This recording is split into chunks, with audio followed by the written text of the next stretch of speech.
começando aqui pela a minha amiga, companheira, uma pessoa que eu conheço há muito tempo, a Denise Pessoa, deputada federal, e hoje preside a Comissão de Cultura da Câmara, que é onde a gente tem levado todas as discussões das elaborações das nossas políticas, né, para a Câmara, para fazer essa discussão. Então, eu vou passar aqui para a Denise e iniciar essa contribuição aqui, depois a gente vê com os demais. Tem 2 de casa aqui, eu vou me sentir à vontade para deixar, né, por último, então vou passar aqui para a Denise.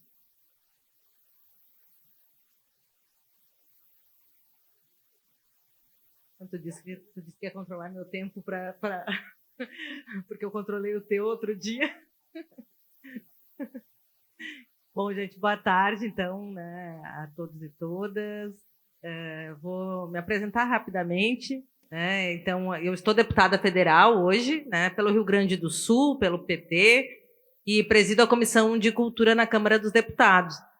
Mas alguns podem pensar, né, o que tem a ver com o carnaval, né, gente? Mas eu fui vereadora em Caxias do Sul, uma cidade da Serra Gaúcha, e enquanto vereadora também militava na área da cultura e fui vice-presidente da Liga Carnavalesca, gente. Tem carnaval no Rio Grande do Sul e na Serra Gaúcha. Existe, gente. Né? Então a gente eu digo que eu falo mais da prática mesmo, né? Porque a gente sabe o desafio que é a gente colocar o desfile na rua, né? É dureza, a gente sempre acha que não vai conseguir correr atrás dos prazos, né? É uma emoção constante, né? E aqui também vejo meu amigo Juarez, né? E tantas pessoas queridas aqui do Carnaval. Mas acho que da Câmara dos Deputados, acho que é importante a gente trazer, também saudar todos os colegas aqui, né, da mesa. E que bom que a Conasamba, né, ela está existindo, né, e está mobilizando tantas pessoas para debater. Eu acho que é necessário os espaços de reflexão, né, sobre o Carnaval. Eu vejo que o surgimento, né, da FENASAMBA, ela surge também lá na Câmara dos Deputados, né, numa audiência, uma das maiores audiências que ocorreu na Câmara dos Deputados, do meu amigo também, Paulo Ferreira, quando ele era deputado, né, e eu era vereadora e lá vice-presidente da Liga em Caxias do Sul, e eu me lembro de, pela primeira vez, ver o tema do carnaval organizado, né, como política. Porque a gente, quando está lá nas escolas, a gente corre que nem doido, a gente não dá conta a gente não consegue organizar isso numa teoria. A gente está ali pensando como é que a gente vai colocar, né, a escola na rua, na avenida. Então, foi uma das primeiras vezes que a gente viu assim, o carnaval como política pública, organizado. E com ele eu aprendi, e agora tenho retomado também na Comissão de Cultura, o debate de reestruturar o carnaval como a cadeia produtiva do carnaval, que de fato ele existe, né? A gente sabe que a gente precisa potencializar. O que é isso? O carnaval ele é mais do que o espetáculo daquele dia, né? Ele tem todo um trabalho anterior. Tem um trabalho de geração de trabalho e renda, né, que mobiliza as comunidades, que né, articula costureiras, articula artesãs, articula artistas para ensinar, né, e para se preparar para o dia do dia do desfile. Mas também tem muito projeto social conduzido pelas escolas de samba. Então a gente precisa olhar tudo isso, né, olhar o carnaval o ano todo, né, e não só no dia do desfile. Então isso a gente tem retomado esse debate via comissão, né, de entender de como a gente pode estar olhando isso, porque quando a gente fala de deputado federal, está falando de uma política para o carnaval do Brasil inteiro. Não é mais só o desfile. Imagina sair de Caxias do Sul, vice-presidente da Liga, e debater o carnaval do Brasil inteiro. Né? A gente debateu o carnaval de Caxias, agora a gente vai debater, né, o carnaval do Brasil todo. E a gente sabe a importância, né, do carnaval. A gente sabe que é patrimônio, né, mas o que eu percebi lá lá na comissão, agora, rapidamente, né, nesse período, o carnaval ele tem sido atacado ao longo dos tempos, né? Tem alguns governos que são mais conservadores e que dizem, mas colocar dinheiro em carnaval, mas está faltando recurso para a saúde. Sempre pesam, né? ou na educação, e aí sempre, obviamente, nessa concorrência, a gente sempre leva a pior. Mas aí eu me pergunto, eu achava que isso só acontecia em Caxias do Sul, né? Eu achava que isso só acontecia lá na Serra Gaúcha, tem uma maior colonização italiana, né? E que ninguém questiona quando tem recurso para a Semana Farroupilha, né? Mas para o Carnaval tem, porque no fundo o que a gente está falando é de um racismo estrutural, né? O Carnaval ele tem uma identidade negra, né? E isso existe. Então, por que algumas culturas são aplaudidas quando tem investimento e algumas outras culturas não são nem consideradas cultura, né? Ou se pesa na questão do recurso, saúde ou carnaval, educação ou carnaval. Mas se a gente olhar, e por isso que eu acho que é importante a gente trabalhar nessa conexão, né, do carnaval o ano todo, de mostrar tudo o que movimenta, né, porque quem gosta de número também, a gente pode olhar os números, quanto movimenta um evento mesmo, o evento ou todo o processo anterior na economia mesmo, né? Porque é o motorista do Uber, do táxi, é quem vende o pastel, a cerveja, o lanche, né, no dia, né? É quem vende as lantejoulas, as plumas, né? O tecido, é quem produz os carros, né? Então é muito movimenta muita economia, gera trabalho e renda. Então a gente precisa fazer esse debate para também desconstruir esse... Claro que o preconceito ele é estruturante no Brasil, num país que a gente tem a maioria, um dos maiores tempos de escravidão, né, e a gente tem uma desigualdade muito grande, e hoje a gente tem alguns debates lá na Câmara dos Deputados, né, e um deles, eu acho que, claro, a questão do Sistema Nacional de Cultura é super importante, que o Sandro traz, e que a gente do Carnaval precisa cada vez, acho que se organizar melhor para fazer participações melhores nos espaços criados no Sistema Nacional de Cultura. A gente precisa estar dentro do Conselho Municipal de Cultura. A gente precisa estar lá, ocupando espaço, porque se não for nós, quem vai defender o Carnaval? A gente precisa estar lá para defender. Né? Então, eu acho que esse, claro, são desafios, mas a gente tem... E aí, como deputada federal, eu resolvi agora entrar, né, na comissão especial que vai tratar da PEC, que criou um fundo de reparação, né, por tudo que aconteceu no período da escravidão. Né? E ali, nesse fundo, são 20 bilhões, 1 bilhão ano, né, que vai ser destinado no Brasil para...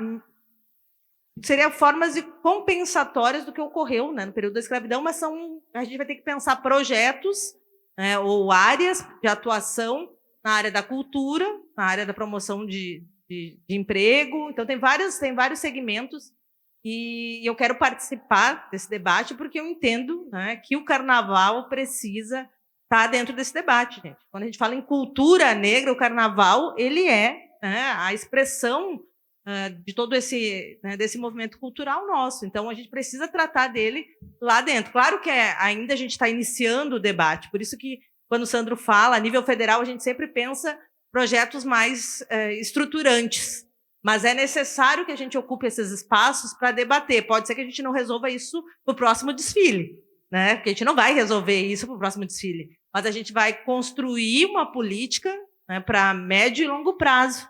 E vocês têm certeza que eu vou estar lá, atenta, debatendo e defendendo, né, o Carnaval dentro de todas as possibilidades que a gente vê. Agora mesmo, a gente tem o debate da economia criativa, né, que já foi implantado no ano passado, em agosto, algumas diretrizes. O governo federal está avançando nisso, o Ministério da Cultura, e a gente entende que também a economia criativa, né, a gente precisa falar sobre a cultura popular. Então, a gente vai ficar só na economia criativa elitizada, branca. A gente precisa aterrissar isso para que quem mais precisa, né? Lá na comunidade tem muito trabalho, né? A gente precisa fazer com que entre na economia criativa. Então, são vários desafios, né? E tenho certeza que lá na Câmara vocês têm, né, uma representante que olha as possibilidades do que existe e vê sempre, né, aonde a gente pode conseguir penetrar nas políticas existentes, né, sempre com o olhar e o compromisso, especialmente, né, com os negros e negras desse país, que a gente precisa ainda avançar muito, né, para nem compensar. Acho que a gente nunca vai compensar o que aconteceu, né, mas a gente conseguir avançar e a gente diminuir a desigualdade, né, e que é uma luta constante do nosso mandato. Então, acho que de início começamos assim, chutando, pode ser? Obrigada, gente. Bom, falou o Parlamento Federal, agora vamos ouvir, né, o Parlamento Estadual, a deputada Lúcia Carminati, mas eu queria só frisar, deputada, assim como o governo federal enxerga que a política cultural, do ponto de vista do governo federal, ela tem que ser estratégica, né, dentro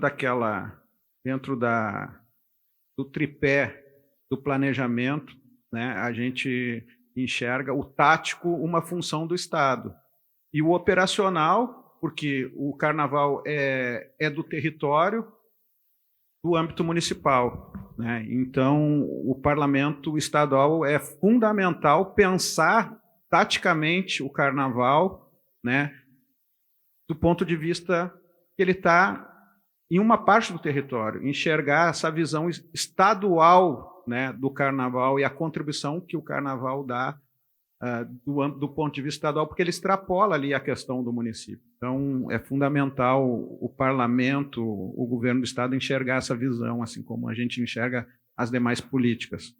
Obrigado. Boa tarde. Boa tarde a todas e todos. Um prazer ter vocês aqui. Primeiro, eu quero dizer que eu estou bem feliz, eu não estava ontem na abertura, mas muito feliz que esse evento de âmbito nacional está sendo sediado numa universidade pública. E isso tem muito do teu dedo. Então, merece os nossos parabéns aqui, né? A Joana está imprimindo um olhar de diversidade, de inclusão e de construção a partir, né, daquilo que nunca foi universidade. Agora a gente tem uma outra cara, um outro retrato. Então, quero fazer esse reconhecimento. Também uma alegria muito grande aqui a Denise Pessoa, que é a nossa presidente da Comissão de Cultura na Câmara Federal. Eu quero começar me apresentando. Eu sou professora de profissão, mas a cultura me conquistou muito, muito. Às vezes eu tenho uma crise, se eu sou mesmo da educação ou da cultura, porque o coração vai, né? E me conquistou porque eu presido a Comissão de Educação e Cultura. Mas durante um tempo muito grande aqui na LESC, eu fui vice-presidente da comissão. E a cultura nunca entrava na comissão, porque vocês sabem que a educação é uma política grande, né? Então ela sempre é o carro-chefe. E quando eu assumi de vice para presidente, eu disse para a minha equipe, eu só vou assumir se a cultura, de fato, fizer parte dessa comissão. E aí a gente trouxe uma pessoa só para cuidar disso, né? Que foi o Pedro, depois foi o Caê, e agora eu tenho a Manu aqui, né, que faz um trabalho lindo na área da cultura. E nós começamos a pautar toda a política cultural, né? Alexandre está aqui de prova. Uma coisa é o governo do Estado, outra coisa é a Comissão de Cultura da LESC, porque a gente tem pegas homéricos aqui, né? Muitas vezes, quando o governo federal, por exemplo, lançou a Lei Paulo Gustavo, lançou a PENAB, aqui nós estamos fazendo marcação cerrada para que todos os municípios e o Estado façam adesão e ouça como tem que ouvir o setor, porque não é uma política para o governo, é para o setor cultural. Então, nós atuamos muito fortemente também nessa interlocução. O Ministério da Cultura já esteve por diversas vezes aqui no Estado e a gente sempre fazendo essa mediação. Então, eu queria dizer que eu entrei na cultura com esse viés de começar a pautar a cultura. E como que eu entro no carnaval? Tem aí uma ligação com a educação de novo, né? A primeira escola que me convidou foi a Consulado para desfilar, quando teve o desfile da Antonieta de Barros. Antonieta, que é uma jornalista, professora, né? E que foi homenageada, e tinha uma ala da educação, das professoras. Foi aí que eu entro no desfile do carnaval, me apaixonei. Aí no segundo ano já desfilei em 2 escolas aqui na capital, né? E no terceiro e no quarto ano em 2 escolas no interior do estado, em Joaçaba.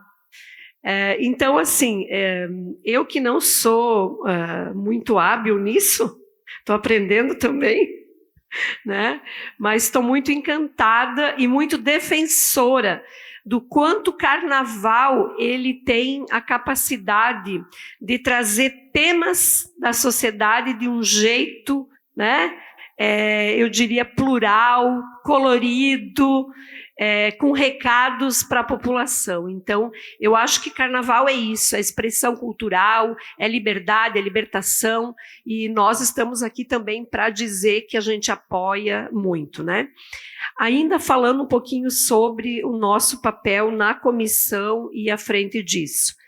Na pandemia, o primeiro recurso que entrou em Santa Catarina para o setor cultural não veio do governo do estado.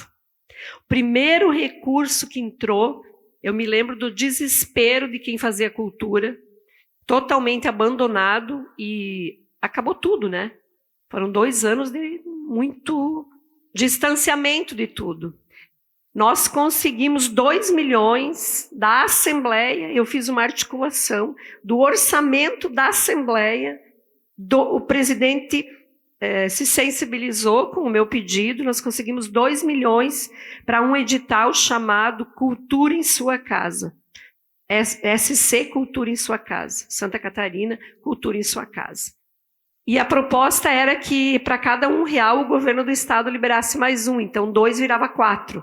Na prática, o governo do estado não liberou, e nós ficamos só com os 2. Mas foram os primeiros 2 milhões antes de vir governo federal, o Congresso aprovar, né? Foi uma pressão enorme para aprovar. Aqui está os parabéns ao setor cultural também, que se mobilizou muito com os parlamentares, né? Porque se fosse pelo governo da época não ia ter nada, né? Ao contrário. Então, nós conseguimos esses 2 milhões, né? Edital SC Cultura em Sua Casa. E temos pautado, além desse debate, no ano passado nós fizemos um seminário chamado pela nossa comissão, chamado Samba, Carnaval, Educação e Cultura. Porque eu entendo que tem uma integração, né? As escolas de samba fazem cultura, fazem educação e tem samba na veia, né? Então, nós fizemos esse seminário. Desse seminário, eu acho que houve, a partir daí, uma reconexão com as escolas que participaram.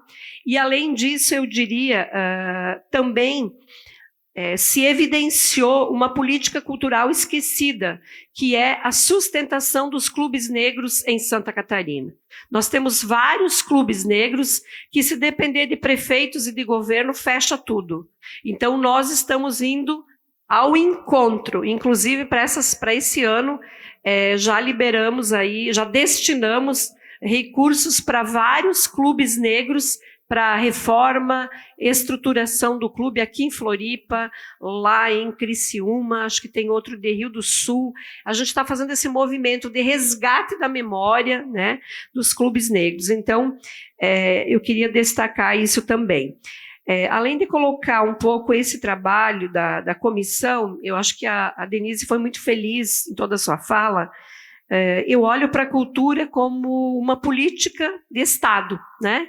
E ela tem que ter financiamento, ela tem que ter planejamento, ela tem que ter controle social.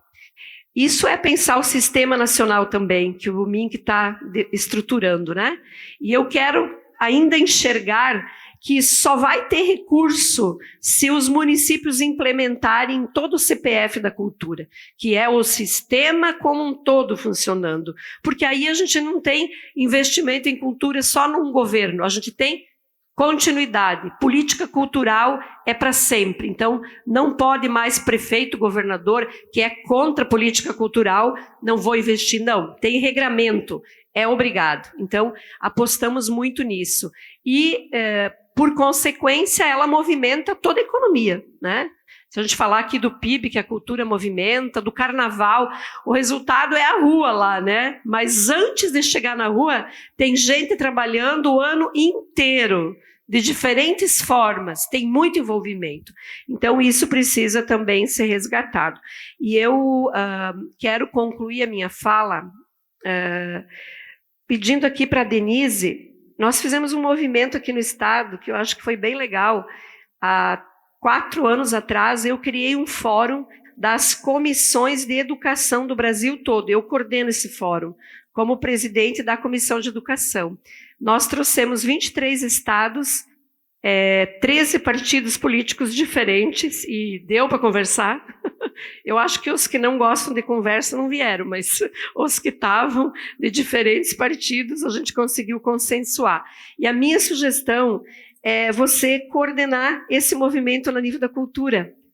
A Comissão Nacional, a Comissão Federal, chamar as comissões estaduais de cultura dos estados para a gente pensar política cultural, trocar identidades, né, experiências, o que a gente está fazendo, e também dores, né, porque aqui no Sul não é muito fácil a nossa vida.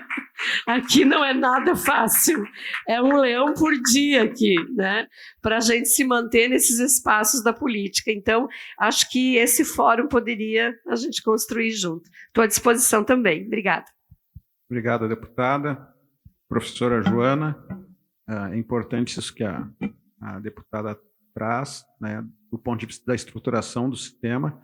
Só para você ter uma ideia, na Política Nacional Aldir Blanc, nós tivemos mais de 99% de adesão dos municípios. Só 2 municípios não aderiram à Política Nacional Aldir Blanc, 2 municípios de São Paulo, né?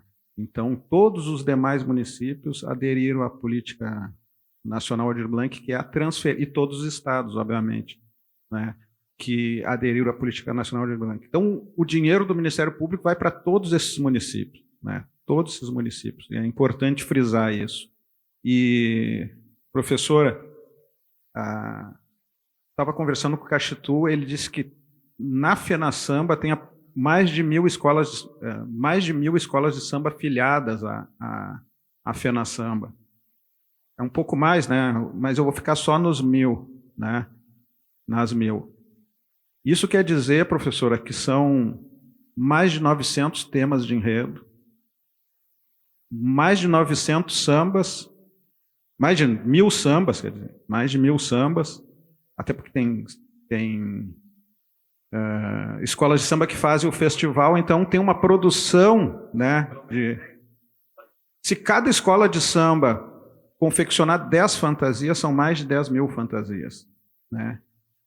Se cada escola de samba pegar o mínimo de carro alegórico, são mais de 3.000 carros alegóricos que vão para a avenida, né? Então isso é uma rede criativa, uma rede intelectual, né, que não tem como as instituições públicas e a academia, por exemplo, como a contribuição que a gente ouviu aqui do IFE, não fazer parte, né? Eu estava falando esses dias com um integrante do Ministério da Educação, se a gente conseguisse uma publicação, né, de temas de enredo, né, que tenham a ver com a educação do nosso país, para levar para dentro das escolas. Tem produções riquíssimas, né, no meio do carnaval. Eu vou frisar só um tema de enredo esse ano que acabou me impactando muito, porque eu não tenho muito conhecimento, embora seja de Porto Alegre, mas o tema da Portela, por exemplo, que vem falando do Príncipe Custódio, para o Rio Grande do Sul foi muito simbólico. Teve um envolvimento muito grande, né? E isso é uma produção histórica, né, que vai do Rio Grande do Sul para o resto do Brasil. Mas aí eu quero também lhe ouvir, dentro dessa experiência, né, e dessa recepção que a gente tem, a contribuição da universidade, né, para o Carnaval. Boa tarde, minha gente, boa tarde. Eu vou ficar de costas para vocês, tá? Eu quero priorizar aqui quem está para esse lado, né? Eu quero agradecer o convite para estar aqui nessa roda, né? A roda sempre é um lugar importante porque ele coloca todo mundo no mesmo patamar, né? Pode ser ministério, pode ser deputada, mas está todo mundo aqui, ó, na roda. É na roda que a gente consegue dizer e propor. Cumprimento, então, a cada um que está aqui, as duas parlamentares. Que grande para nós ter mulheres no parlamento. Eu também sei dos desafios que é a violência política nos espaços de poder. Bom, eu vou dizer um pouco da contribuição da universidade, de como que eu entendo a contribuição das universidades, mas eu quero dizer antes como que a gente consegue, Luciane, trazer CONASAMBA para dentro da UFSC, né? Quando eu sou uma ativista do movimento negro, eu sou uma intelectual orgânica, assim que eu me apresento, não é, Cida? Eu sou uma intelectual orgânica do movimento negro aqui em Santa Catarina e atuo na formulação de políticas públicas há mais de 30 anos.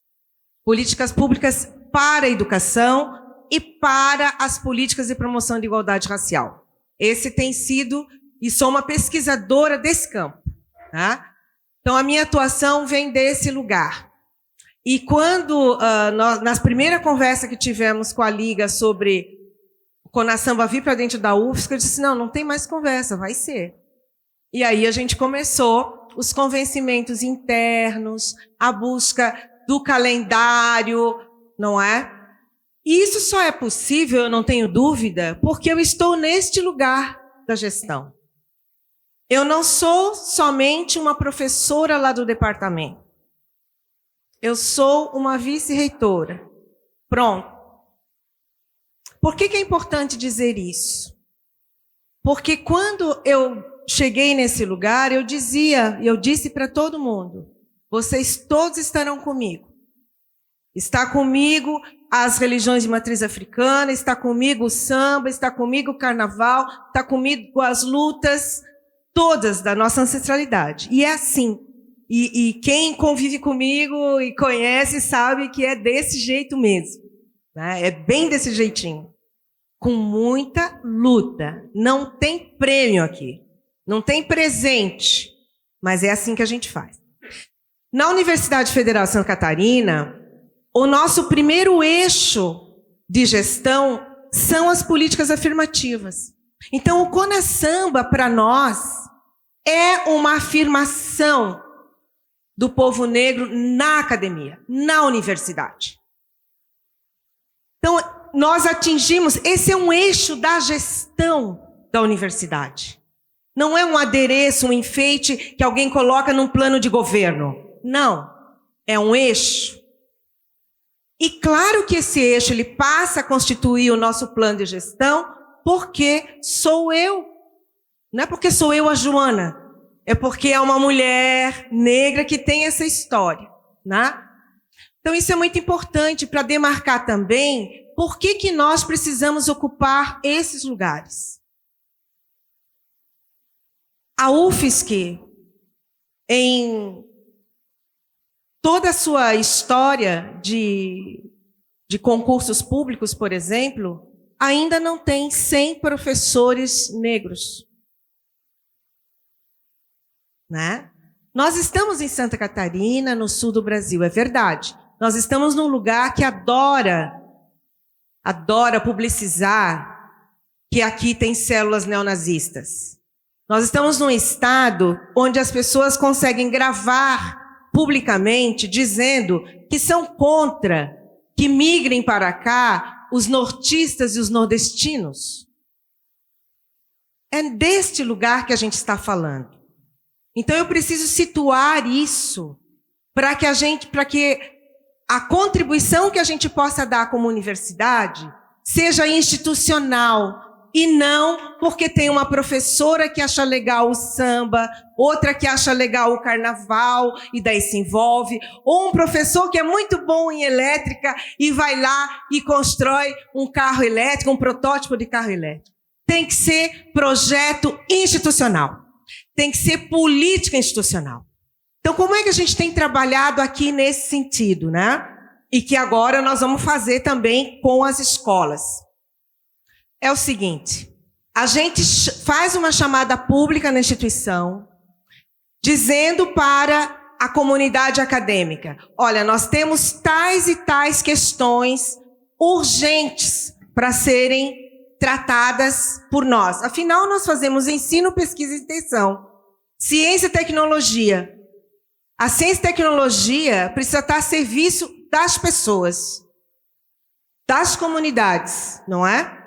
Então, nós fazemos uma chamada pública interna para que os grupos de pesquisa, os laboratórios, os pesquisadores possam dizer do seu interesse em compor uma frente para atuação naquelas demandas que a gente está propondo. A gente tem trabalhado assim nesses últimos 3 anos e tem funcionado muito bem. Não fizemos isso ainda com o carnaval e com as escolas, mas eu estou aqui me comprometendo que a gente vai fazer. Nós vamos fazer. Eu já agendei com o pró-reitor de pesquisa, próxima semana a gente já vai combinar tudo isso para fazer. Vejam, se nós temos diferentes temas, enredos capazes de ensinar, aliás, as escolas ensinam ao mundo o que é a história, não só do Brasil, mas do mundo, porque o Brasil está no mundo, nós não estamos à parte, portanto o mundo tem que olhar para nós e ver que nós existimos, aliás, soberania sempre. Então, nós precisamos estar nessa conexão, sim, com as escolas, porque as nossas crianças estão lá. A escola tem sido uma das instituições que mais discrimina nesse país. As escolas, públicas e privadas. A instituição que mais discrimina, isso está nas pesquisas mostrando. Então nós temos que reverter essa situação. São as nossas crianças que são discriminadas lá. Outro aspecto que eu quero destacar é assim, nós precisamos olhar para a universidade também como um lugar de desejo. As crianças precisam desejar estar aqui. A nossa juventude precisa desejar estar aqui. E o desejo tem a ver também com o nosso papel de universidade, sim, de rever os cursos que a gente oferece, rever os currículos que a gente oferece para que eles estudem. Por exemplo, nós temos um curso de cinema aqui. Ele cresceu bastante o número de procura, porque, é claro, a linguagem da juventude desse tempo, não é? E quando fala em economia criativa, eu fico pensando, gente, vamos ouvir o que os jovens estão dizendo, como é que eles querem viver os próximos anos da vida? Será que as profissões convencionais, tradicionais, dão conta desse desejo de querer vir para cá? Ou vem para cá para formalizar aquilo que está instituído de que sem ensino superior ninguém, como é que dizem? Ninguém é nada, não é? Esse imaginário. E eu queria destacar aqui, quando vocês falam em economia criativa, eu quero falar também da importância das economias comunitárias. Existe uma economia comunitária que não está visível, me parece, quando você trata da economia criativa. Existe uma economia comunitária da Dona Maria, do seu José, do moço que presta um serviço pontual para uma determinada atividade, e que isso não está pautado na economia criativa. E também não está pautado na economia solidária, quero dizer a vocês. Então nós precisamos olhar para as comunidades nessa perspectiva. O que é, como a economia gera naquele lugar, para poder compreender essa dinâmica de um modo mais ampliado. Nós temos na universidade todos os cursos de humanidades, nós temos os cursos de ciência e tecnologia, os cursos de ciência da terra, os cursos da saúde, os cursos, não é, das ciências biológicas, enfim. Cada uma dessas áreas, cada um desses campos tem como contribuir com a cultura, com as manifestações culturais, com o carnaval. Tem como contribuir. Mas o que eu quero destacar é que essa contribuição não é a universidade ir lá e dizer como que precisa ser feito. É de como que essa relação é uma relação construída de troca, de ensinagem, de ensinar e aprender concomitantemente, permanentemente, solidariamente. Então, a universidade serve para isso. E claro que ela existe também para produzir conhecimento no campo de estudar aquilo que as escolas têm feito e aquilo que a cultura brasileira tem feito. Então, finalmente, a cultura está de volta. Nós estamos muito felizes com isso. Nós temos muitos equipamentos de cultura aqui na nossa universidade. Todos os nossos equipamentos são públicos para a comunidade. Temos teatros, temos auditórios e temos vários artistas também que transitam por aqui. E a UFSC, certamente, eu já quero deixar aqui o convite para que a gente possa voltar a fazer o Conasamba aqui. A gente quer continuar com o Conasamba aqui dentro da Universidade Federal de Santa Catarina. Obrigada. Obrigado. Pessoal, chegaram mais 2 palestrantes agora. Um deles é o Círio Torres, do Instituto Tecnológico de Maricá. Está por aí?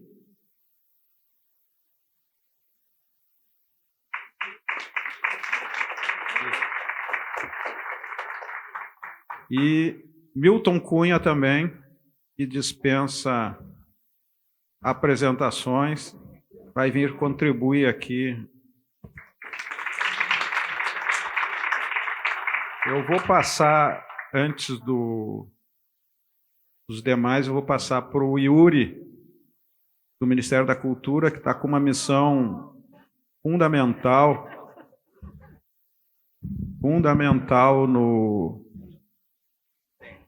entre os desafios do Ministério Público, que é coordenar o GT ministerial, GT interno do Ministério da Cultura do Carnaval. Yuri Soares.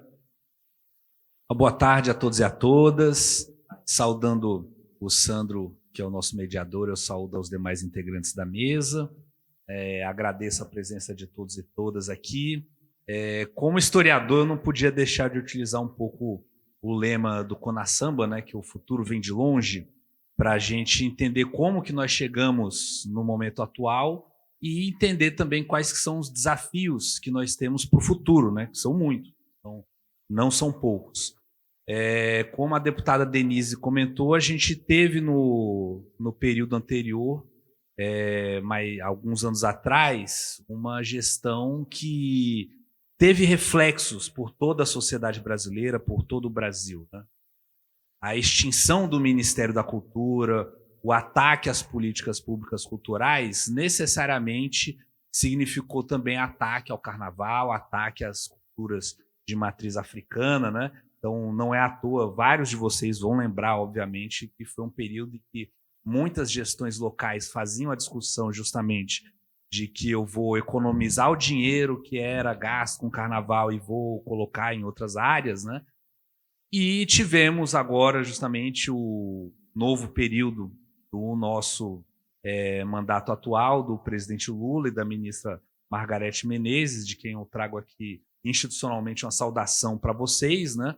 E eu diria que nesse período do mandato atual a gente pode dividir em 2 momentos que se refletem justamente no lema do governo federal, né? Então, o primeiro lema foi União e Reconstrução, porque diz tudo, né? Era o momento de unir o Brasil para reconstruir as políticas públicas que haviam sido destruídas, inclusive reconstruir o próprio Ministério da Cultura, né? Não só em questões administrativas, orçamentárias, de políticas públicas, né? E nesse novo momento agora, que é justamente do lado do povo brasileiro, é o momento da gente já fazer essa avaliação das políticas mais universais e estruturantes que foram implementadas, para a gente conseguir fazer o afinamento do que é necessário dentro dessas políticas existentes, né? Então, por exemplo, no nosso caso do Ministério da Cultura, eu tomo a liberdade de citar principalmente 2. A Política Nacional Aldir Blanc e a Lei Rouanet. E, como o Sandro disse, a gente está aqui justamente com o diretor Odecir, que é o diretor de fomento indireto do Ministério da Cultura, que vai dar uma oficina mais tarde justamente sobre a nossa Lei Rouanet. Então, por exemplo, a Lei Rouanet também, obviamente, foi muito atacada no período anterior. Fizemos todo esse esforço de reconstrução da Lei Rouanet e agora a gente começa justamente a fazer esses ajustes para garantir que a Lei Rouanet seja mais nacionalizada, seja mais federalizada, chegue a mais regiões, estados, setores que não chegavam anteriormente, né? Isso é um aspecto importante que a gente precisa sempre ter da política pública, né? É o famoso não jogar o bebê junto com a água suja do banho, né? Então existem ajustes a serem feitos na Lei Rouanet, vamos aprimorar a Lei Rouanet e não acabar com ela, né? Como outros setores colocavam, né? E esses ajustes precisam ser justamente discutidos com a sociedade, discutidos com os setores, do que a sociedade espera e, se for necessário realizar, a gente está aqui para escutar, está aqui para debater.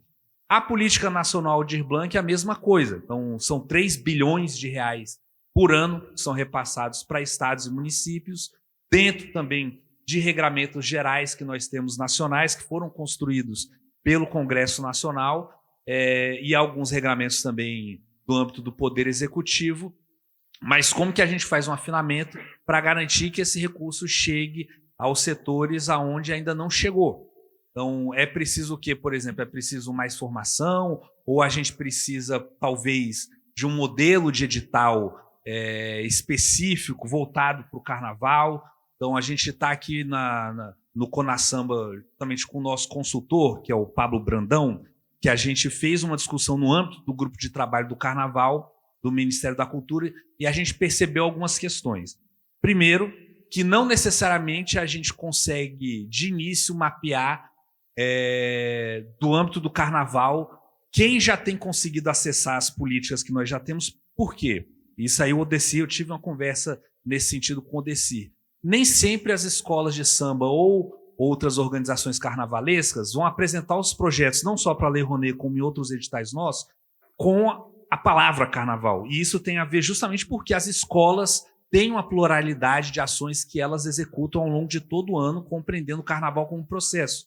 Então, muitas vezes vai ter uma escola de samba que vai apresentar um projeto, por exemplo, para a PNAB do seu município, como oficina de costura, oficina de percussão, e você vai olhar o projeto de ponta a ponta, não aparece a palavra carnaval. E não é porque ela esqueceu, é porque ela colocou aquilo num foco específico, às vezes até compreendendo um edital, que muitas vezes estava focado lá no estado ou no município, para algo mais geral, né? Então, um edital, digamos, de culturas populares, culturas tradicionais, de economia criativa. Então, qual que é um dos produtos que a gente espera justamente dessa consultoria do consultor Pablo Brandão? A gente já tem, no âmbito do Ministério da Cultura, alguns modelos de editais para outras áreas. A gente fala, olha, precisamos de um modelo de edital específico para o carnaval. Então, a gente pretende ter esse modelo aí já no próximo período, mas vai ser necessário também que esse modelo de edital seja apropriado pelas entidades carnavalescas. Eu falo entidades carnavalescas de uma forma mais ampla, porque o nosso conceito que a gente tem trabalhado no GT do Carnaval é compreender que o Carnaval ele é muito amplo e muito diverso, né? Tem as escolas de samba, mas tem os blocos, tem os carnavais populares, tem os carnavais, até o Carnaval das Águas lá no Pará, que a gente já tomou conhecimento, né? Exatamente. Então, ou seja, a gente trabalhando com esse conceito amplo e diverso dos carnavais, mas que justamente isso vai precisar ser disputado politicamente, e politicamente de uma forma saudável, né? A política cidadã, democrática, das disputas, também lá na ponta. Então, por exemplo, tem cidades que recebem vários milhões de reais anualmente da PNAB. Existe uma grande liberdade de como é que esse recurso vai ser utilizado. Vou citar 2 exemplos que eu acompanhei muito de perto, porque são exemplos que deram certo, né? Então, por exemplo, município de São Paulo. Não são voltados para carnaval, mas são setores que conseguiram fazer essa disputa, né? Município de São Paulo. As rádios comunitárias de São Paulo têm um histórico de décadas de organização, de luta e de comunicação comunitária. As rádios comunitárias de São Paulo se juntaram lotaram auditórios, chamaram vereadores, deputados estaduais, eles mesmos fizeram um modelo de edital e chegaram para a Prefeitura de São Paulo e falaram: olha, nós queremos que uma parte da PNAB de São Paulo seja para rádios comunitárias, e conquistaram. Outro exemplo foi lá em Brasília, no Distrito Federal. O Rock and Roll fez o seguinte argumento: Brasília, historicamente, é conhecida como a capital do rock, né? Legião Urbana, capital inicial, etc. Logo, faz sentido que a PNAB do DF tenha uma linha específica para o rock and roll. As bandas gravaram vídeos, jogaram nos seus Instagrams, fizeram mobilização, também conversaram com deputados, abaixo-assinado, lotaram auditório, fizeram audiência pública na Câmara Legislativa do DF e também conquistaram uma linha específica da PNAB do DF para o rock and roll. Isso foi no primeiro ciclo. Já no segundo, quem também já está fazendo essa movimentação e está dando certo, também lá no DF, são as quadrilhas juninas, o movimento junino. Eles começaram a falar: não, mas se o rock and roll pode ter, por que o movimento junino não pode? E está certo, e estão conquistando também. Então é isso, são setores que se movimentando estão conquistando. Fruto também, no caso deles, com editais que o próprio movimento criou, mas no nosso caso do Ministério da Cultura, a gente percebeu que precisava o próprio Ministério da Cultura tomar para si essa tarefa de ter um modelo para colocar na rua e que vocês possam fazer essa disputa, né?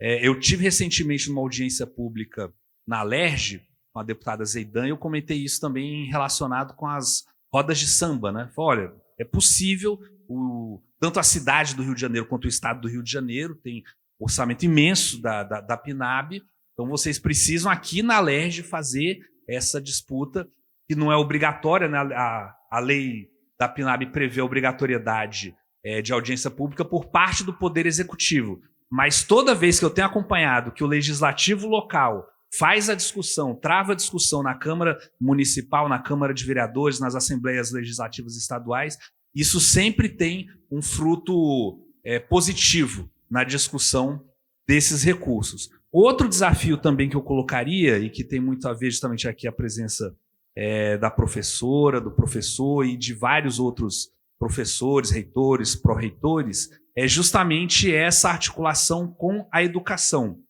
Eu também, nessa audiência pública lá no Rio de Janeiro, ouvi muito essa reclamação de alguns setores, dizendo justamente o seguinte: olha, até para eu escrever um projeto, seja na Lei Rouanet, seja na PNAB, eu preciso o quê? Pagar alguém que vai me cobrar 30%. E por quê? Porque o meu grupo ainda não tem ninguém qualificado para escrever esse projeto.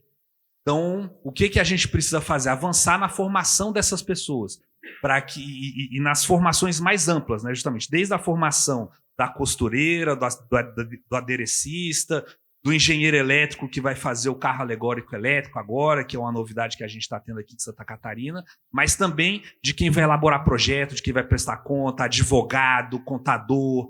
Então, as escolas de samba têm capacidade de ter nas suas equipes internas também, não ficar sempre dependendo de um agente externo, esse tipo de formação. E aí eu faço justamente um paralelo de algumas conversas que eu já tenho tido com o reitor Milton Cunha, da Universidade do Carnaval de Maricá, com a vice-reitora do IFES, que é a professora Ana, nesse sentido de como é que a gente utiliza as instituições públicas já existentes, as universidades, os institutos federais, as novas universidades que estão surgindo, as escolas de samba, as ligas, para que a gente possa ter formação.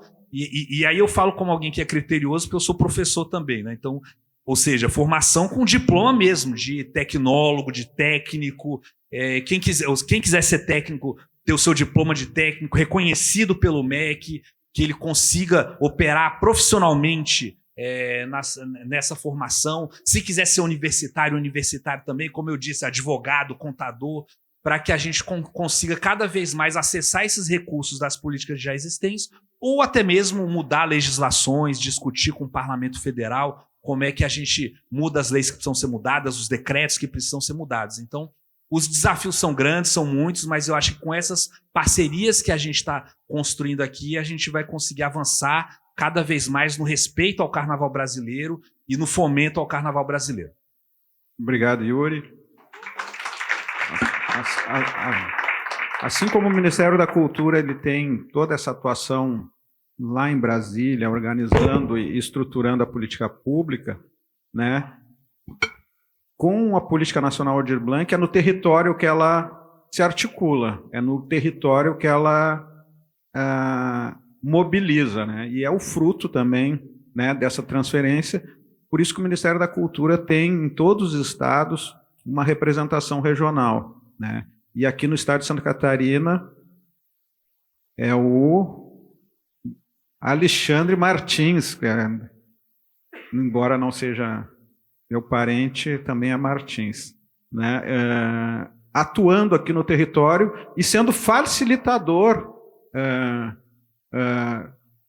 dessas políticas, dessa atuação junto aos agentes, né, culturais, às instituições.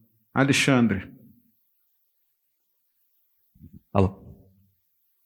Botaram abaixo os cortiços e sobrados, mas resistimos, subindo a ladeira em batuques e candomblés. Floripa também é dos pretos, dos guetos e dos axés. Eu continuaria cantando ela inteira, porque eu amo.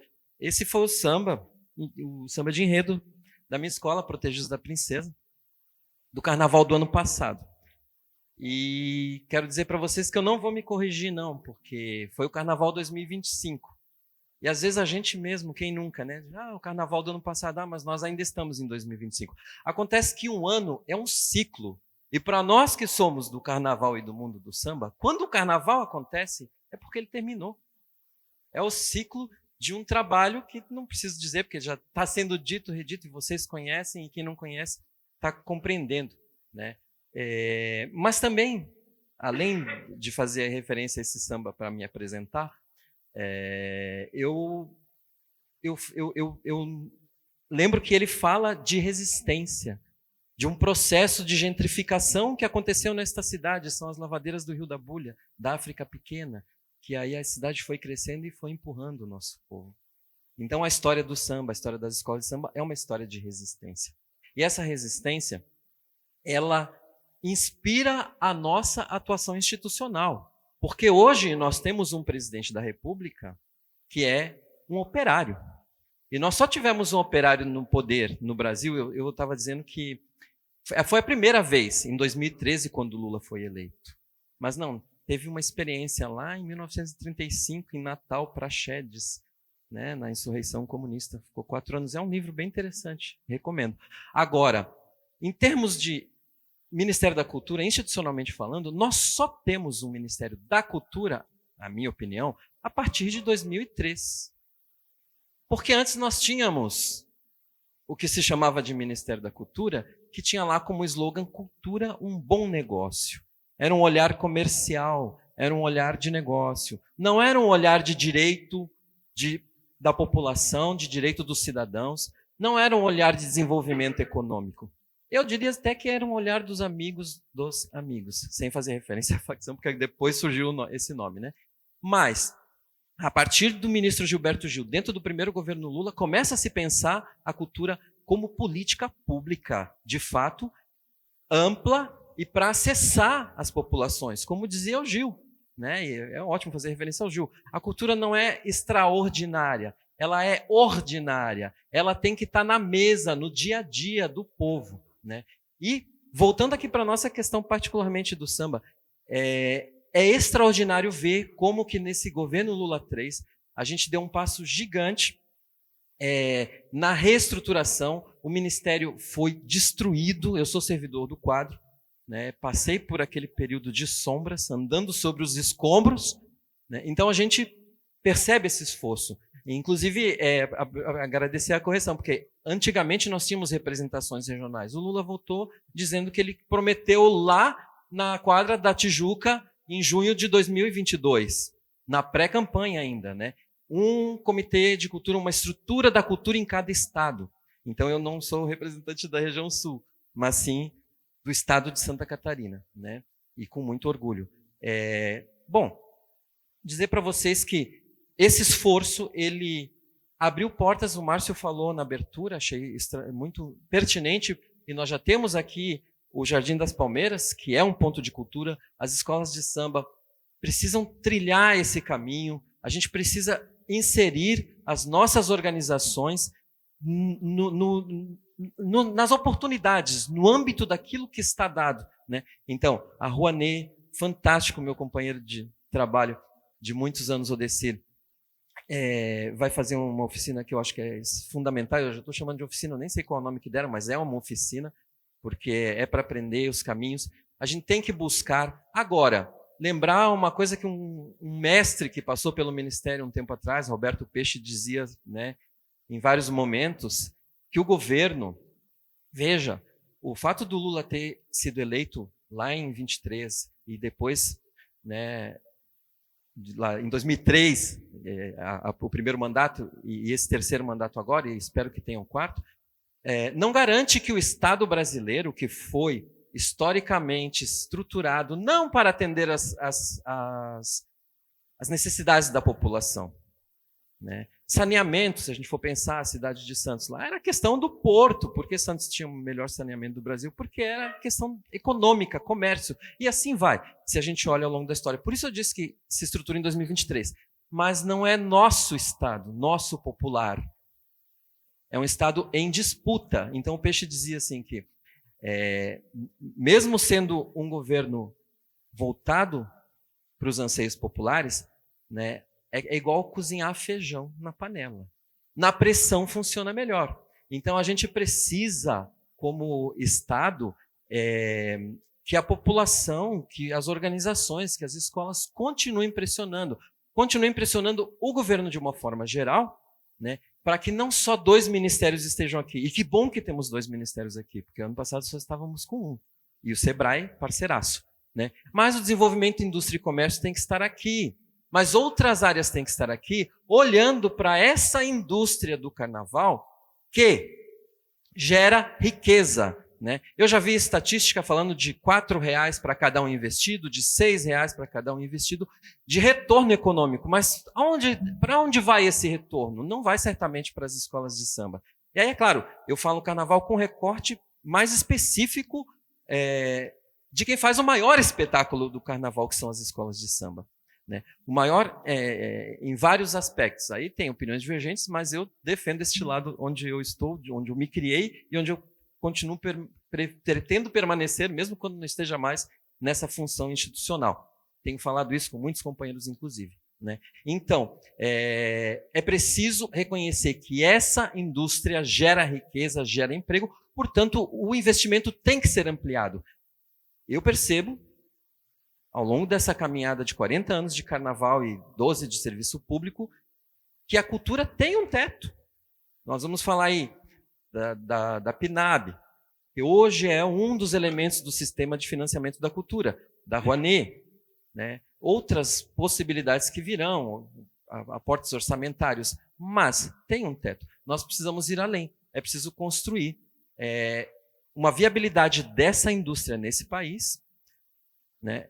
De modo que envolva investimentos maiores. Porque nós vimos a passarela, extraordinário desenho. Eu tinha visto o protótipo anterior, 2 anos atrás, da Nego Querido, que foi apresentado pela Liga ontem. Mas qual o custo? E de onde sai um recurso?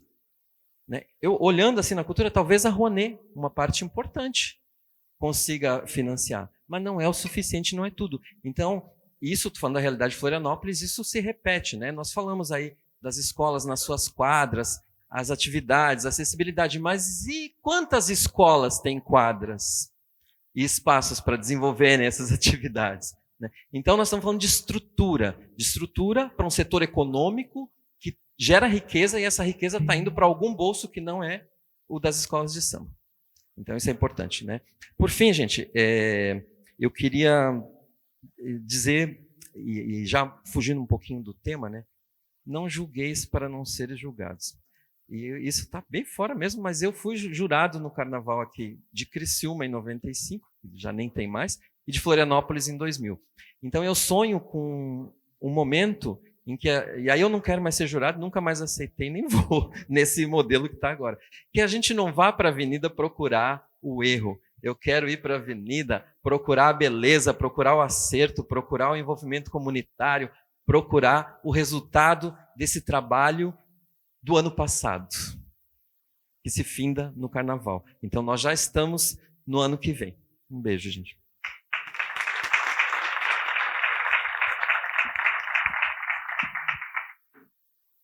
Bom, pessoal, vamos passar agora para o Darson Ferreira, pró-reitor da Universidade Estadual do Amazonas, com um tempo mais curto que os demais, infelizmente, mas a gente quer ouvir todos com as suas experiências. Obrigado, Darson.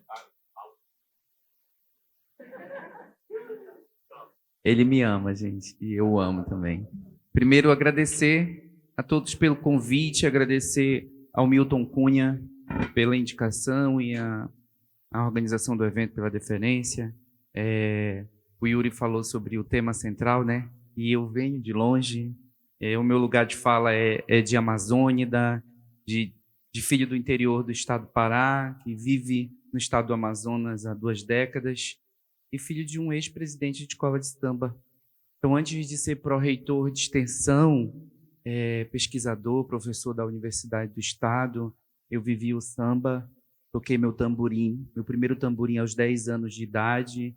Então, eu acho que é importante dizer desse lugar de fala e de um segundo posto de existência, doutora Célia, que é a universidade pública, e por isso falar que a universidade ela tem um papel importante a partir do estremecimento que ela tem a função social de causar nos espaços de existência da sociedade. Então, como pró-reitor de extensão e amante do samba, que os processos são as pessoas, e é importante dizer que sim, gostar do samba, pensar o samba e o papel pedagógico do samba na sociedade traduz um pouco do trabalho que eu desenvolvo na Universidade do Estado e com todo o apoio do magnífico reitor, professor Andrés Ugaíbe, ex-pró-reitor de extensão e grande entusiasta de uma série de manifestações culturais no nosso estado. Então, Milton recentemente esteve conosco num projeto ousado, que foi a Toada do Milton, dentro do Festival Folclórico de Parintins, que projetou a festa para muito além do território nacional. Então, isso tem sido um movimento importante, e dizer que a função que o Milton exerceu nesse espetáculo e que ele desempenha é uma indução da universidade a partir do momento da presença de um ícone nacional como extensionista visitante, professora Célia. Então, esse é o vínculo do Milton hoje na Universidade do Estado, e isso o levará no próximo mês para uma grande oficina com os presidentes de escola de samba do grupo de acesso e do grupo especial de Manaus sobre estética e poética no fazer escola de samba, que é a expertise do Milton e que, com certeza, vai ser um momento muito oportuno de qualificação dos diretores das escolas de samba de Manaus, dos carnavalescos, de diferentes grupos, tanto do acesso quanto do especial. Então, é importante demarcar isso. Enquanto instituição, a Universidade do Estado do Amazonas ela tem no projeto pedagógico institucional essa indução da cultura popular e das festas populares da região norte, e especificamente do Estado do Amazonas, na estruturação de seus cursos. Nós temos uma escola de artes e turismo, que tem teatro, música, dança e o turismo, com uma forte missão para o empreendedorismo social e a economia criativa. Então, nesse movimento de mudança curricular, é importante falar da curricularização da extensão, como diz a professora Ogami da UNB, que a curricularização é o maior movimento de insurgência curricular do Estado brasileiro. Então, e não dá para trabalhar na curricularização só com conteúdos do nível profissionalizante. Então, nós temos tentado fazer um movimento de curricularização com curricularização interdisciplinar e curricularização livre, porque é importante que o aluno da odonto, da medicina, da enfermagem, frequente a arte, a estética, a poética, a música, e os da licenciatura possam também frequentar outros conteúdos livres para que eles possam, de forma interdisciplinar, desenvolver projetos de felicidade para o desenvolvimento humano. Então, eu queria falar sobre isso, porque a gente entende que esse é um movimento mais teórico-prático, práxico, de fazer as festas populares.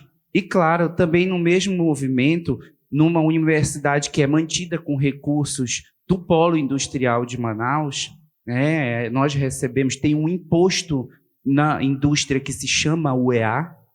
Então, essa origem da nossa fonte. Então, é assim que a Universidade do Estado ela tem ganhado uma expressão no processo de interiorização do ensino e promovido inventos, inovações tecnológicas, como vocês viram no Fantástico e em outros programas, o Curupira na Copa das Árvores, identificando fumaça, né, e tudo aquilo que a Amazônia viveu, para além das questões computacionais de tecnologia dura, né? Então, é importante demarcar que esse processo aconteça também na produção material e imaterial do conhecimento novo. E, claro, sempre com a fortaleza do invento muito ligado ao investimento em recursos humanos e nas pessoas.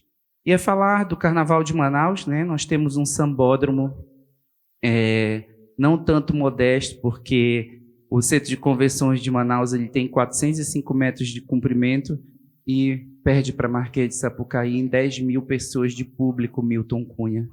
Então, também é um carnaval que passou por franco declínio, por isso essa presença da universidade, que foi homenageada no enredo agora do seu Jubileu de Prata recentemente, e onde nós temos sido presença marcante dentro do Liceu de Arte Cláudio Santoro, que funciona diuturnamente dentro do Sambódromo de Manaus, com cursos livres de extensão, professora Célia. Então, é importante a presença cotidiana da universidade com cursos livres que qualifiquem os trabalhadores, os artistas, as pessoas envolvidas nos movimentos populares, né? Então, tal como a leitura, a literatura, a gente entende que os enredos eles também têm essa função social de estremecer temáticas importantes, e os Objetivos de Desenvolvimento Sustentável do Milênio têm sido uma pauta também muito importante para a Universidade do Estado, que recentemente se certificou nas Nações Unidas por pautar esses indicadores daquilo que a Amazônia tem sido tão requerida no campo da sustentabilidade. Então, esse é um pouquinho, né? Meu tempo foi reduzido e eu agradeço a vocês e, claro, estejam sempre muito bem convidados a não só fazer o reconhecimento dessas manifestações no Sul e no Sudeste, mas conhecer o Norte e a potência das festas populares da região. Muito obrigado. Obrigado. É importante isso que tu traz da tua presença, da tua história. Eu também vou brevemente falar um pouco da minha. Fui dirigente de uma escola muito pequenininha lá do Rio Grande do Sul, lá de Porto Alegre, Restinga, né? Uma escola simples, pequena, né? Porque se eu falar que é a maior, vai ter. Se eu falar que é a maior escola de samba do Sul, vai dizer que então é pequena, isso, tá, beleza. Mas assim, eu vou passar agora aqui para o Ciro Teles Torres, que é do Instituto Tecnológico de Maricá, para fazer a contribuição.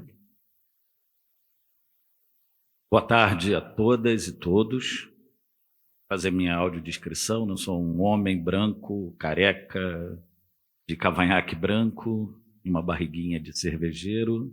Estou de blusa preta, de manga comprida e calça jeans. Aí já continua. Por que de acho esse cara, diretor executivo do Instituto de Ciência, Tecnologia e Inovação de Maricá, um ICT, veio falar numa mesa de carnaval? Por uma questão simples, porque para a gente em Maricá é um município que está a 70 quilômetros do Rio de Janeiro, na região metropolitana, no caminho da região dos lagos, que historicamente era um lugar de passagem. As pessoas iam para Búzios, Saquarema, Cabo Frio, a região dos lagos, e tinha uma placa ali escrita Maricá. E há cerca de 16, 17 anos essa história mudou, quando nós elegemos uma nova forma de fazer política naquela cidade, o nosso prefeito Washington Quaquá, que foi deputado federal pelo Partido dos Trabalhadores, governou 8 anos, fez o seu sucessor, né, o Fabiano Horta, e agora voltou. Espero para ficar mais 8 anos lá, fazendo política pública, voltada para as pessoas e para as famílias. E tinha política pública e não tinha dinheiro. E aí entraram os royalties do petróleo. Ou seja, a vontade política de fazer diferente já estava lá, antes do dinheiro. E nessa cidade, na nossa cidade de Maricá, a economia do carnaval é muito importante. Então, a gente pensa em ciência e tecnologia, a gente pensa em sustentabilidade e a gente pensa numa economia do carnaval. Então, basicamente, há 10 anos, né, em 2015, se pegam pequenas escolas de samba, se juntam e se cria a União de Maricá, que hoje é uma escola que já está no grupo de acesso, né, desfilando ali, disputando com as grandes escolas, né? Então, essa é, por exemplo, uma perspectiva de pegar dinheiro público e investir, né? Foi muito criticado, vocês podem imaginar, pegando o dinheiro público que podia estar na educação, na saúde, colocando no carnaval. Sim, mas lá a gente tem dinheiro na saúde, tem dinheiro na educação, tem dinheiro no transporte, né? É uma cidade com 100% de tarifa zero, né? São 140 ônibus que circulam 24 horas por dia em todo o território do município, né? Há 10 anos, né? Completou agora a EPT, a empresa pública de transporte. É possível fazer tarifa zero, né? E acreditem, sai mais barato para as prefeituras fazer um tarifa zero, né, do que ficar pagando a subvenção para as empresas. E pode fazer parceria com elas, que é o nosso caso. Mas fecha o parênteses. Só para vocês saberem, então, a União de Maricá nasce forte, porque ela chama União de Maricá porque ela junta as 3, 4 pequenas escolas do município, que tinha uma tradição ali de um carnaval local, um desfile na avenida principal da cidade, naquela coisinha de... Todo mundo tinha uma escola de samba no Rio, Mangueira, Salgueiro, Portela, Imperatriz, e desfilava ali na cidade. Então, a ideia do prefeito, não, isso é soft power, vamos investir no carnaval. Ele gosta de samba, né?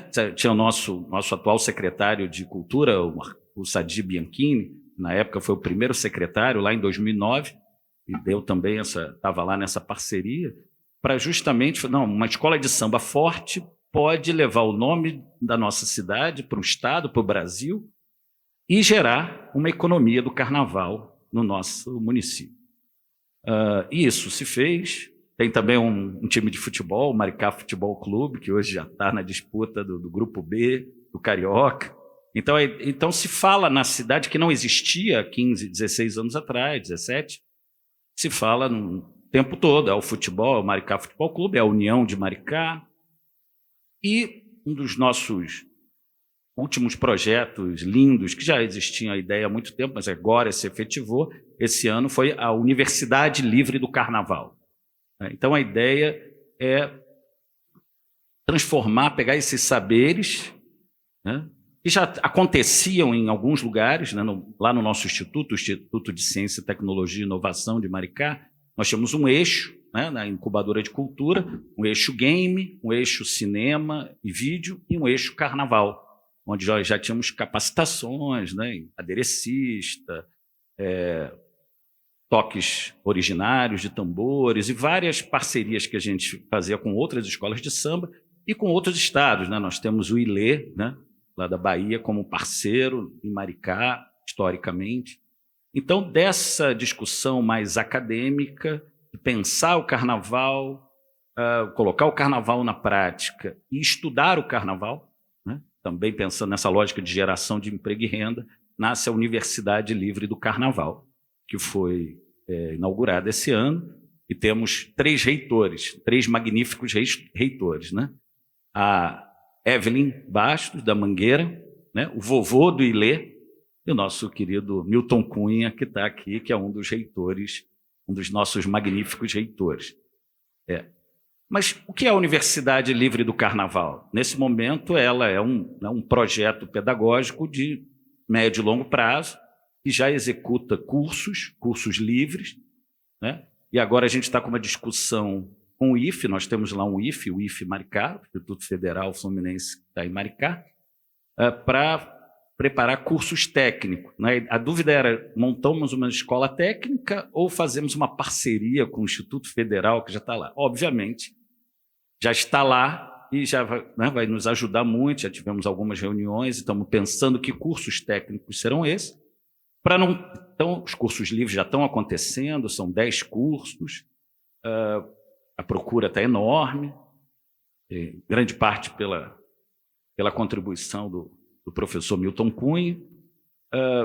E aí, os próximos passos é a gente conseguir construir um curso técnico, né, em Carnaval, em diferentes, fazendo a formação técnica com diploma reconhecido pelo MEC, e num terceiro momento, graduação e até pós-graduação. Isso está em paralelo à criação da Rebeca, né, Rede Brasileira de Estudos do Carnaval, está desenvolvendo toda uma base de dados com pesquisadores, né, para efetivar esse saber, né? O saber é ancestral, né? É aquela história, né, de voar para frente olhando para trás, mas também pensando na contribuição que a academia, né, que a ciência, que a tecnologia, que a inovação pode agregar nesse processo de geração de emprego e renda. Então, outras discussões envolvem sustentabilidade, né? A gente vai ver esse carro alegórico elétrico aqui de Santa Catarina e, quem sabe, é Florianópolis aqui, então é de Florianópolis. Nós estamos desenvolvendo 3 modelos lá de ônibus sustentáveis, um 100% elétrico, um híbrido elétrico hidrogênio e um híbrido elétrico etanol. Eu estava pensando aqui como é que pode ser o nosso carro alegórico nos próximos anos, aí vai estar nessa disputa pela sustentabilidade. Então, a discussão é colocar geração de emprego e renda, essa economia das pessoas da família de Maricá, voltada ao carnaval, mas agregando toda essa discussão da academia, a discussão da sustentabilidade, e, de certa forma, ver como a gente consegue conectar, né, aqui esse evento. A Conasamba está sendo muito importante, que a gente, com essa parceria nossa, esse contato já há mais de um ano, né, com a FenaSamba, com o presidente Cachito, né, com o Esdra, que a gente está aí discutindo como transformar esse carnaval de Maricá e a Universidade de Carnaval, não só expandindo para o Estado, mas para o Brasil e para o mundo, né? Conexão com nossos parceiros que a gente tem no Chile, na Argentina, e uma possível conexão com carnavais que acontecem na Europa e que tem já uma relação grande com o Carnaval do Rio, né? De oficinas que acontecem, por exemplo, na França, na Alemanha, que acontecem no Rio. Então, acho que essa é a grande discussão.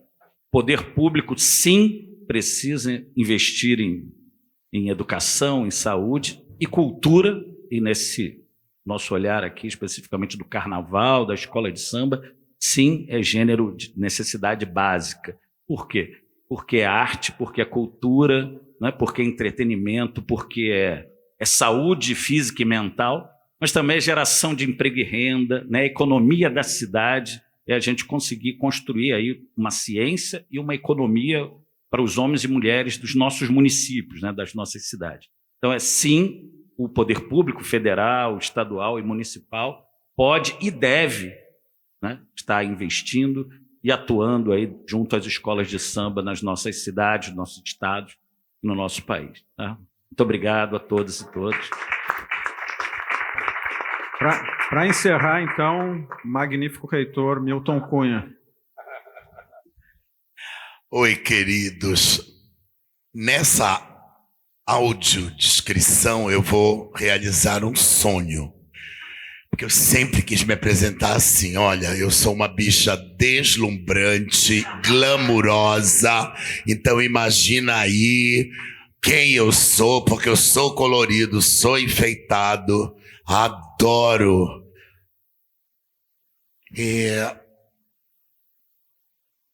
A universidade, o saber encastelado que se acha, né, que fica lá nos gabinetes, né, tá olhando para o samba. E aí o samba nunca precisou deles, o samba sempre foi soberano, fabuloso. Então, quem ganha é a universidade, ouviu? Porque o samba vai continuar, as comunidades vão continuar arrasando. E agora a universidade está dizendo... Porque sempre é esse racismo estrutural do desprezo, né? De demonizar, de botar menor, né? Essa coisa dos pretos, tudo bêbado, tudo tal.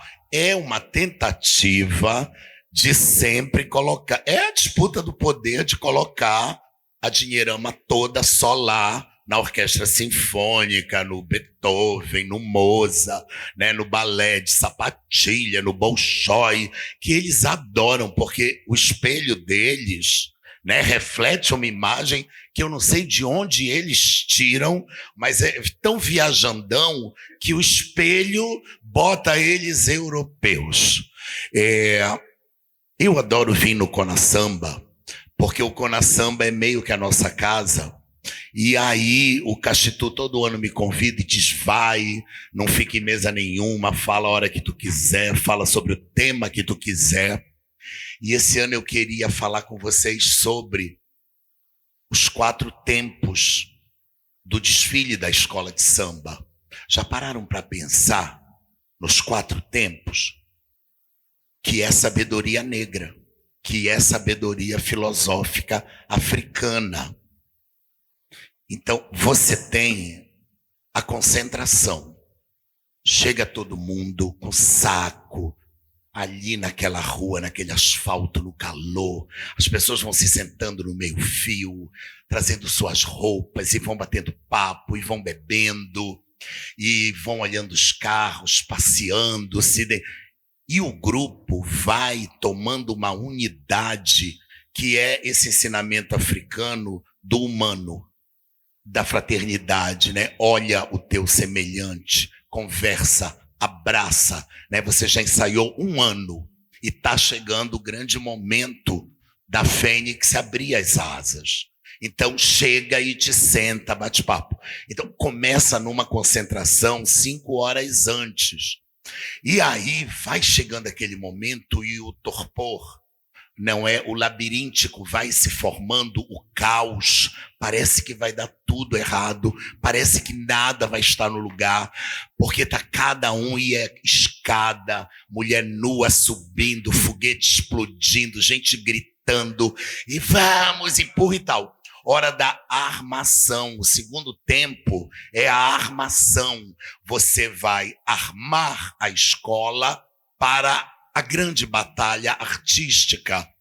Esse segundo momento da armação, quando você se arma para o seu momento individual e coletivo de exibição da tua beleza, né? Ele para ali no portão que está fechado, a sirene ainda não tocou, e nessa armação, a inteligência negra nos ensina a cantar para quem já foi, né? Então as escolas começam a cantar seus sambas de antigamente, e é a hora da prece, é a hora da oração, que para o sambista é o samba exaltação da escola, né? Quando bate no peito, seu beija-flor, sua mangueira, salgueiro e tal, e vai cantando para o ancestral falecido, morto, os grandes sambas da história. Então, se armar para o grande momento presente que será o desfile, traz no bojo da armação invocar o passado, invocar a tua história, a tua glória, do teu grupo, da tua avó, não é, do teu pai, muitos já nem estão ali. E segundo, a grande professora, a grande filósofa de sabedoria africana, Helena Teodoro, a quem eu peço uma salva de palmas. Professora diz que quando está tocando o samba de exaltação e a bandeira roda ali na armação, este vento vai buscar a bênção, o axé dos que morreram. E aí chega a sirene, o grande momento, toca e abre o portão. E aí, no terceiro tempo do desfile, você vai ser o pássaro. Você vai abrir as asas do teu Sankofa. É o teu momento presente de brilhar, mas tu já pegou a pedra do teu passado, tu já buscou quem tu és, filho de quem, neto de quem, tu já buscou ali, mas agora é hora de você atualizar a tradição. Então, quando você entra na avenida no terceiro tempo, você vai mostrar que você que você vai até colocar uma ou outra inovação nesta tradição, e vamos ver o que é que o público vai achar, vamos ver o que é que os jurados vão achar. Então, a eterna negociação da escola de samba para atualizar a sua tradição. Não é uma tradição morta, tida, posta lá, colocada que é imexível. Não. Ela vai lutar o tempo inteiro para tentar emplacar algumas coisas, e é por isso que não morre. É por isso que não morre, não tem gesso que segure, porque o Sankofa, na hora que está se exibindo, ele é maior do que tudo, ele é a própria vida. E aí uma delas arranca a lágrima, arranca o arrepio, a plateia vem junto e o mistério se dá. Aliás, o mistério é o maior quesito de um desfile de escola de samba, né? O quesito de você tocar fogo no congá, de você fazer a poeira levantar e arrebatar todo mundo. Você passa pelo portão de encerramento e você vai para o quarto e último tempo, que é o futuro, que é como eu fui. Será que eu ganho? Será que eu fiz as escolhas certas? Será que o samba funcionou? Será que eu dei toda a minha energia? E você volta para casa com esse sentimento de comunidade, esse sentimento de Ubuntu, de que na hora que você estava com o pássaro de asa aberta, no terceiro momento, você não existiu enquanto individualidade. Você se transformou no grande grupo de 5.000 cantando pela bandeira. Então não importa se você é o empurrador da alegoria, se você é a rainha da bateria, se você é a dona do banco, o milionário que está lá em cima do carro, não importa. O que importa é que aquele corpo vibrou e fluiu com 5.000. Então, este futuro da escola de samba, será que eu ganhei e tal, é o futuro da proposta do Conasamba. Então, um grande elogio à escolha do tema, Sankofa, não é? Para simbolizar este momento muito particular que a gente está vivendo, de retomada de poder da negritude para os seus valores, no sentido de, não, eu não vou deixar tu invadir e te apossar da parada. Então, é muito emblemático que a Evelyn vem a público dizer: a coroa de nós, negras, filhas de Seata, ela não está à venda. Você pode até ser uma visita que se apodera de uma coroa, mas daí tu não passas. Daí tu não passas porque tu não carregas o mistério de entender que isso aqui é muito maior do que o teu milhão que pode comprar isso, mas você não compreende isso. Então você pega a passista australiana, ela samba beça, ela consegue fazer o comportamento imitativo de imitar as nossas passistas, e elas são muito boas, só que falta a elas a história, o axé. Elas não subiram e desceram aquelas vielas, então elas nunca vão carregar no espírito este sistema de valor. Elas imitam, mas elas não sabem do que se trata. A avó delas não está ali naquelas vielas. Então, é emblemático nesse momento que o retinto tome a liderança. É importante fazer esta homenagem, porque o líder, o que pensou, o que começou há 8 anos atrás, há 9, há 10, não é? Ele não esperou a branquitude começar. Ele foi lá e começou. Inteligência negra, filosofia negra de que a união fará a força. Então, quando a gente está de frente do saber, da inteligência, das autoridades, do dinheiro, dos deputados, isso é fruto e produto de um pensamento Sankofa, Ubuntu, que nos traz até aqui.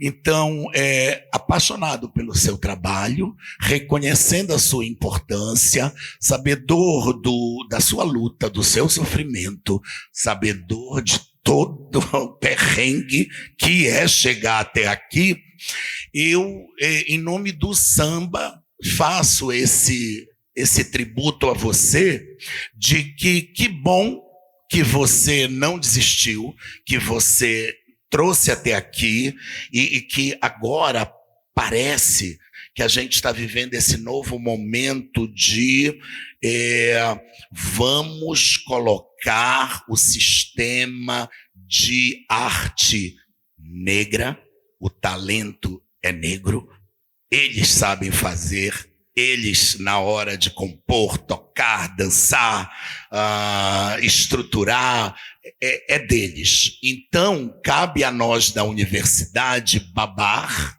aplaudir, dizer é o máximo, nos deem licença para a gente olhar vocês, documentar vocês, estudar vocês.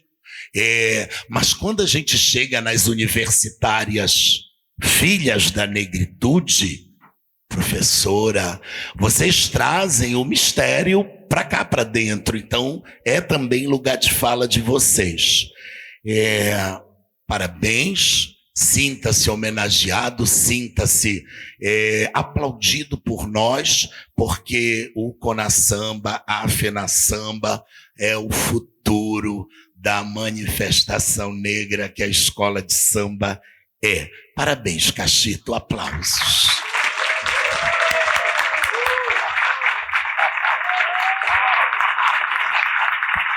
Obrigado, pessoal.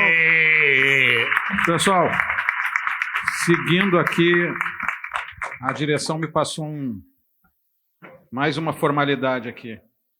Peço licença à mesa, senhoras e senhores, a todos os amantes do samba e do carnaval aqui presentes.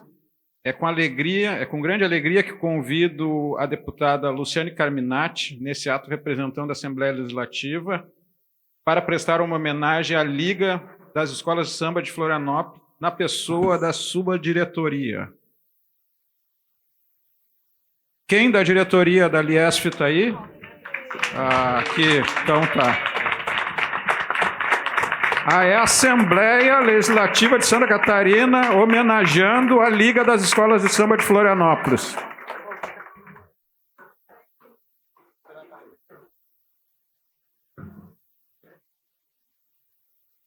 Cachito, venha na foto aqui também.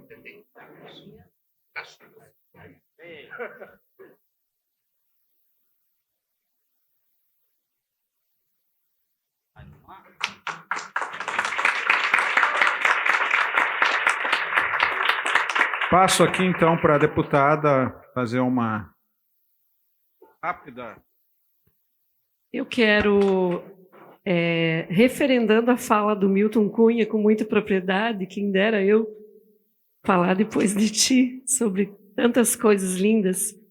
A Assembleia Legislativa de Santa Catarina, seus 40 parlamentares, em nosso nome, se curva para reconhecer o grande trabalho que a Liga das Escolas de Samba e o Conasamba e a Federação fazem pela cultura popular, e nós estamos aqui para entregar essa placa simbolicamente trazendo isso, tá bom? Parabéns por existirem, por resistirem e por estarem trazendo esperança e tanta beleza para o povo brasileiro. Obrigada.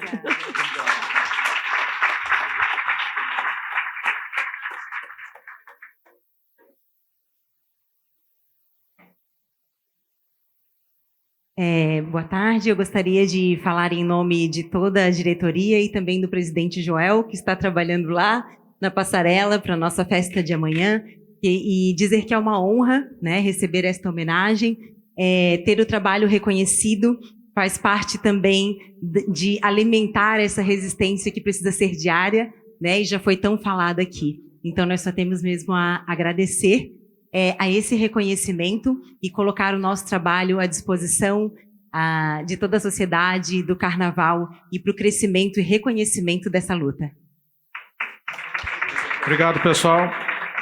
Vamos tirar uma foto da mesa aqui na frente, aqui, pessoal. Vamos.